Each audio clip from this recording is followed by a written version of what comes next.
The big game is fast approaching, but wait, you still haven't got your tickets. You've spent hours searching, but you're still confused about ticket prices. Time to stop searching. Visit ticketcompare.com. We compare ticket prices for all the popular leagues and tournaments for you. We work only with the most trustworthy sites, so you can have peace of mind when buying your tickets. Compare prices, buy tickets, get to the game. Ticketcompare.com. Buying tickets made simple. Bust over the years, don't invest too much money in it, just in case.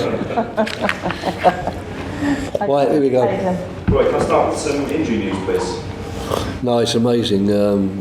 Our medical staff have done such an incredible job. We quite literally have everyone who possibly could be available, albeit that Connor Wickham we wouldn't risk. But I mean, if push come to shove, we could have done so. And the only ones we don't have are Bakary Sacco and Scott Dan, who of course are still recovering from their serious injuries. I think during your time here, I read that you'd have finished fifth, just based on your form since you took over. I think when you look back in years to come, how highly will you rate that achievement? Because you must be quite proud, because everybody said Palace were down when you took over. I'm very proud of the achievement. I'm proud basically of what the players have done and also what the staff have done, because at all football clubs it's the players, especially the more celebrated players that you have in your team, and then it's the manager. They get all the credit really, but in actual fact a football club is always a team behind a team, and I've been very fortunate here with an incredible coaching staff, an incredible medical staff, the sports science and video people. Everyone's done a really, really good job, so I shall look back on it all this summer and be not only proud of the achievements but very grateful for the fact that it's gone so smoothly for me and the team because of so much work that's gone on in the background. The achievement has led you to be nominated for Manager of the Year, but assuming you can't vote for yourself, who would you have chosen over the course of the season?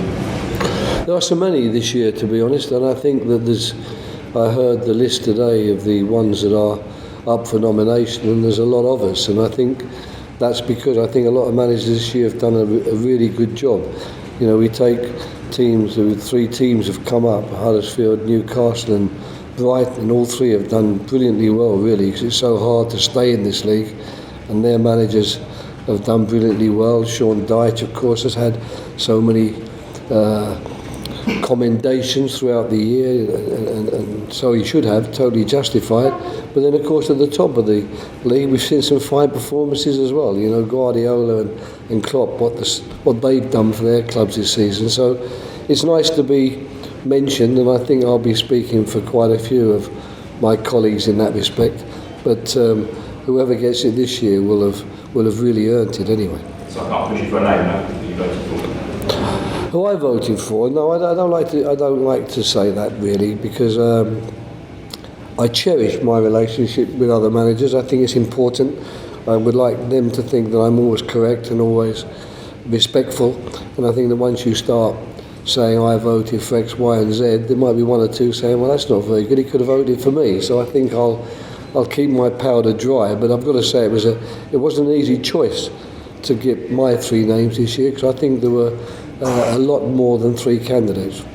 Just looking at your old club, West Brom, they made a real fist of survival in the last 4 or 5 games. Do you think your counterpart, Dan Moore, do you think he deserves a chance to have a go next season in the Championship with West Brom? He's done a fantastic job, there's no question of that. It's not, I suppose, my role or responsibility to say whether or not he deserves to get the job. That's really got to be a matter for West Brom. It's going to be a strange day for myself and also for Stephen Reid and Dean Kiley, because we spent a really happy time at that club, and I have such a lot of respect for the club and for its fans. It's a little bit strange that amongst our joy and amongst our celebration we've got to accept that we're going to see the pain of relegation etched on their faces, and there's still a lot of people there that I not only work with behind the scenes, but a lot of players that I work with. So obviously we're going to try and win the game, that's what we have to do. But I'm really very disappointed that their last game in the Premier League will be against the team that I'm managing. I would have preferred that to have fallen to somebody else, because I do feel strongly for the club. You did say earlier in the season, or quite recently, that you wouldn't think about your own players' futures until you were safe. Are you clear in your mind about which players have got a future at this club for next season and beyond? Most of them, there's no question of that. Our squad is not so big. We'll obviously lose one or two. That's the nature of the business. One or two players will decide to move on because maybe they haven't got enough chances here. One or two players have been at the club a long time and will possibly decide, I want to go somewhere else now. But basically speaking, we don't have such an enormous squad that we can happily lose anybody, and I'm rather hoping that the bulk of the players who've got us to where we are today will stay, and that we'll give them more support and more help next season by bringing in some good recruits, some players who will strengthen not only the team but the squad as well, and that we'll be more competitive as a result of it. More speculation this morning about Wilfred Zaha linked with a £70 million move to about 3 different clubs. Do you think you guys work hard to keep him over the summer, even though he signed a new contract? Well, he must be very pleased that so many people are mentioning his name and he's getting this sort of attention, because it shows what a wonderful season he's had and what a good player he is. There's nothing you as a manager can do about these moments of speculation, and it's a question that every press conference is going to crop up because someone's name is always in the newspapers, either leaving or coming. I'm quite sanguine about it all, to be honest. I'm desperate, as are all Palace fans and all the people at the club, for him to stay and be a part of our next season. And as a result, I will continue to ignore the newspaper articles, the things that are being said, and wait and see what happens, believing still that we will have something quite serious to offer Wilf Zaha ourselves, and that maybe he won't need to look further than Crystal Palace, his own club really, to get the football he wants and the recognition he wants. If though the deal was happening, as a manager, would you prefer it to be at the start of the summer quite quickly, just because it would allow you to move on and get on with your own plans for next season?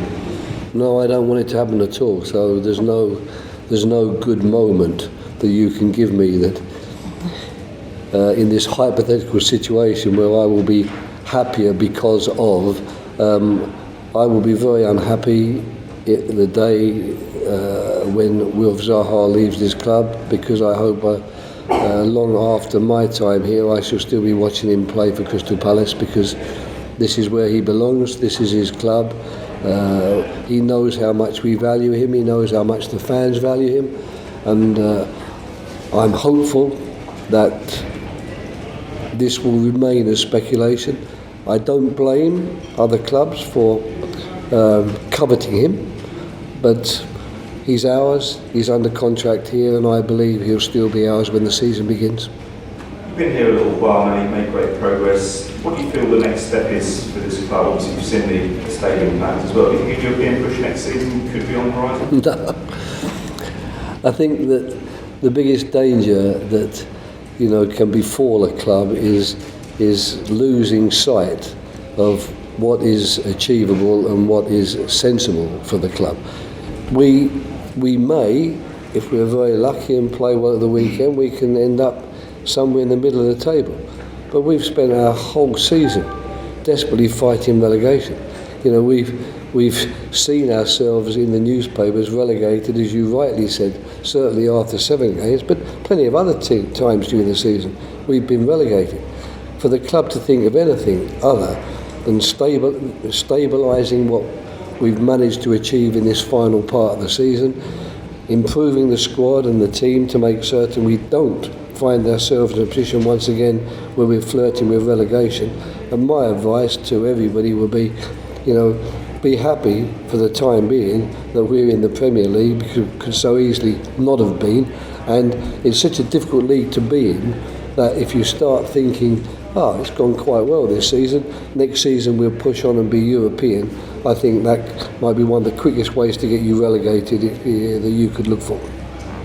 Just looking ahead to midweek, we've got the World Cup now you may have asked this before, but Ruben Loftus-Cheek, do you think he would be one that you'd be looking to take if you were still in charge, based on what you know of him? Yes, I mean, I don't wish to suggest anybody to Gareth Southgate, because it's his decision alone, and so as a result, and I don't want to be seen pushing any player towards him. If it was a question, much more specific, that if it was me selecting the squad today, would I find a place for me in the squad? I would. Just finally, Wayne Rooney looks like he's agreed a deal in principle to move to DC United with the MLS. How would you assess his impact on the Premier League over the last 15, 16 years? It's been incredible, isn't it? I mean, I didn't know. I mean, I saw the speculation there. I didn't know a deal had sort of been struck for him to go there. I think he'll be missed. He's had a fantastic career. I don't think anybody ever should look to say anything negative about him as a person or as a player, or to even remotely question what he's done for English football. His record speaks volumes. Wherever he's gone, he's been appreciated. He'll always be a legend for the England national team, but also for Manchester United and Everton, where he started his career. And if he's chosen to spend maybe some final years abroad and have a taste of life outside of the Northwest, I can only wish him well and congratulate whatever club he goes to on getting such an iconic figure from the English game. Who's next? Pete. Afternoon, Roy. Peter, you okay? Yeah, thank you.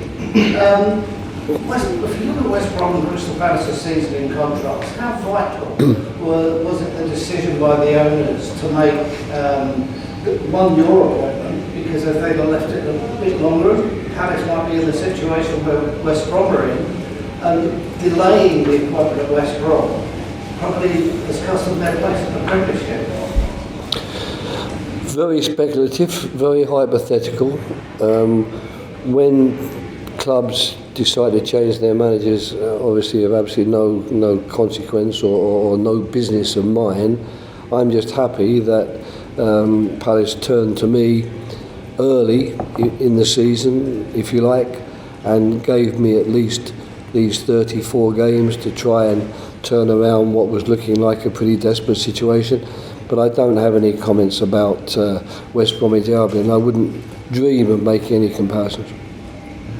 Have you been surprised that the three promoted sides have stayed up? What does that say about the Championship and the Premiership?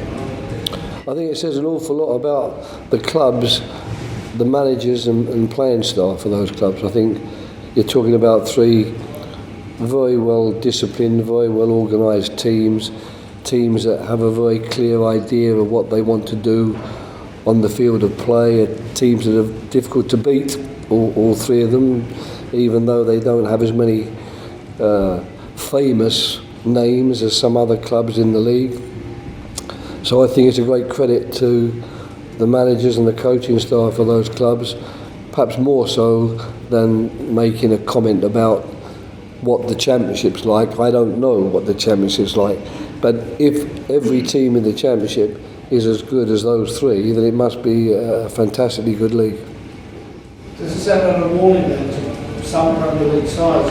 With the situation with Southampton, Stoke and West Brom, they were established Premier League sides. Oh yeah, but I mean that's the message really. All of us, outside of maybe, I suppose you could stretch to 10 clubs, but you might be being generous to one or two in that 10, but certainly the other teams in the Premier League, we'd be very foolish to ignore any warning signs. And if any of us who start thinking, well, we're okay now, we're established, we don't have to worry, I think that would be not only foolish, it could be a very dangerous thing to do as well, because we've seen this year that if clubs of that quality, of that tradition, and such an enormous record, not only in the Premier League but in English Football League for many, many years, and of course with so many good players, because those three teams that are going down, they've got some fantastic players, and the club has spent heavily investing in those players. So if it can happen to them, it can happen to any of us, and we should all be very, very aware of that and make certain that we keep our objectives sensible, that we maintain any humility that it's possible to maintain, and that we rejoice constantly that we're in the Premier League, because it's such a good league to be in, and everyone appreciates that, and it's known all around the world. The Premier League is the place to be, and to be also very much aware that no one is safe from relegation outside of the really, really big clubs with enormous budgets that we have, and that the Championship must be a very, very difficult league to get out of. So if you do lose your status, it's never going to be an easy job for you to get back. There was a time when we almost half expected, well, those three have gone down, but probably they'll all be back next year. West Brom, when I went there, and they were in danger of relegation in 2011 when I went there, the cry was boing boing, because that was the reputation. Okay, we go down, we come back up, we go down, we come back up. I'm not so certain you hear boing boing so often now, because the fans realise that if we go down, it's going to be one hell of a battle to get back up again. You're going to have a chance to have a break, or does next season start on Monday? You're Lenny Freeman getting together to identify players for recruitment, or are you going to set up? Well, don't forget that Doug's here almost every day, and if he's not here, he's at Beak Street, with the club offices. So it's not a question of us suddenly getting together and sitting down and talking about players, the ones we have or the ones we might like to sign. That's a constant, really. We do it all the time. It's really a question every now and again, the meetings that he and I have when we've got our ducks in a row with the owner, who in turn speaks to the American owners, to if we can really start to identify some of the things we want to do. But as we've said many times in these press conferences, it's only just about to begin that serious conversation, because it was only a week ago that we could really sit back and say, okay, we've done it. Okay. Okay. Any more broadcast questions? No, thank you.